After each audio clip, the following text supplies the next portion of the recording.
अमजद इस्लाम अमजद की एक मशहूर नज़म सेल्फ मेड लोगों का अलमिया आप सबकी समातों की नज़र।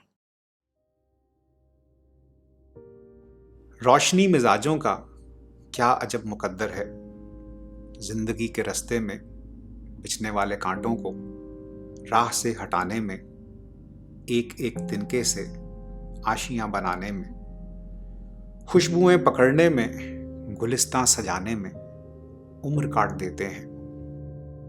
उम्र काट देते हैं और अपने हिस्से के फूल बांट देते हैं। कैसी कैसी ख्वाहिश को कत्ल करते जाते हैं।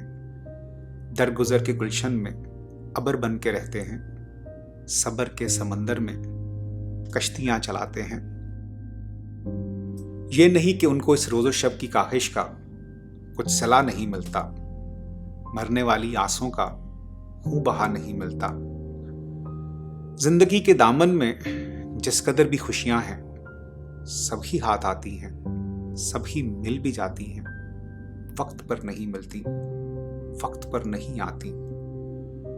यानी उनको मेहनत का अजर मिल तो जाता है, लेकिन इस तरह जैसे कर्ज की रकम कोई किस्त किस्त हो जाए, असल जो इबारत हो पसे नविश्त हो जाए। फसले गुल के आखिर में फूल इनके खिलते हैं, इनके सहन में सूरज देर से निकलते हैं।